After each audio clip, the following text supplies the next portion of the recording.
Okey, seterusnya kita nak tengok jenis interaksi antara komponen biosis.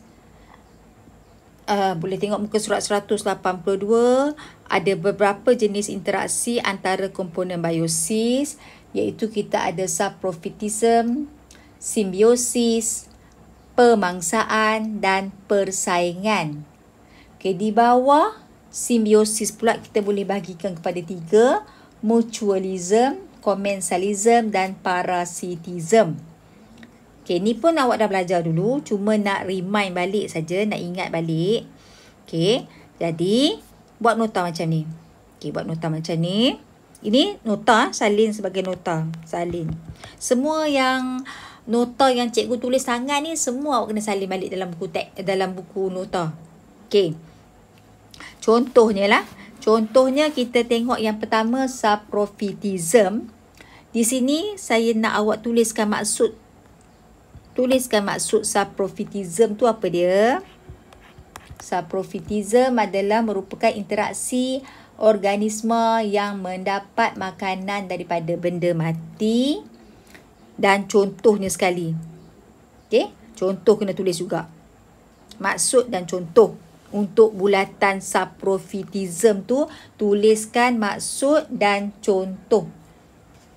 Okey, contohnya cendawan hidup di atas batang pokok mati, contoh. Kemudian kita pergi kepada simbiosis. Awak tuliskan simbiosis tu apa dia? Simbiosis adalah interaksi simbiosis apabila spesies berlainan hidup bersama dan berinteraksi antara satu sama lain. Di bawah simbiosis kita ada 3, mutualism. Mutualism iaitu kedua-dua pihak mendapat keuntungan. Lepas tu contoh sekali. Ya. Awak boleh ringkaskan ayat dalam buku teks tu. Awak boleh tulis itu, kedua-dua organisme mendapat keuntungan. Contohnya, burung tiung mendapat makanan, iaitu kutu di badan kerbau. Manakala kerbau pula dapat keuntungan, kerbau bebas daripada kutu. So, saling bantu-membantu. Okey. Kemudian kita tengok commensalism. Commensalism, satu organisme untung dan satu organisme lagi tak memudaratkan. Maksudnya satu lagi tak rugi, tak untung. Okey. Contoh, ikan jerung. Tidak mendapat apa-apa keuntungan daripada ikan remora. Ikan remora ni ikan kecil yang duduk atas ikan jerung. Ikan remora ni untung sebab remora dapat serpihan makanan daripada ikan jerung. Tapi ikan jerung tak untung, tak rugi. Okey. Dan satu lagi adalah parasitism. Yang ni hanya menguntungkan satu pihak saja. Satu organisme untung manakala satu organisme lagi mendapat kerugian. Dan contoh, tuliskan sekali contoh. Okey. Dan yang last kali, okey.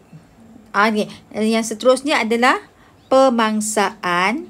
Pemangsaan, okey, interaksi yang melibatkan satu organisme yang makan organisme lain. Satu organisme makan organisme lain. Contohnya, burung hantu memakan tikus. Contoh macam tu. Tulis simple-simple je. Contoh, burung hantu makan tikus. Dan yang last kali kita ada persaingan. Persaingan itu bersaing untuk mendapatkan keperluan asas.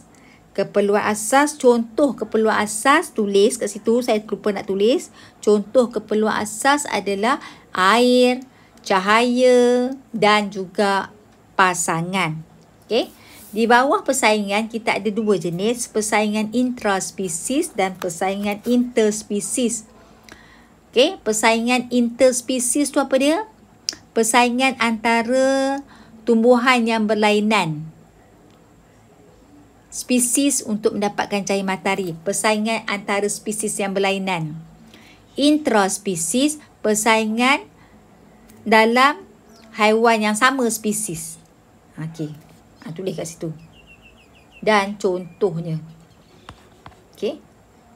Dalam tajuk ni kita banyak buat nota je lah rasanya. Okey. Kita tak jumpa lagi latihan yang sesuai. Okey, awak lengkapkan yang ni. Okey. Kalau ayat dalam buku teks tu panjang, cuba ringkaskan dia. Okey. Tak perlu ayat panjang-panjang. Kita nak Poin yang penting saja kita ambil. Okay.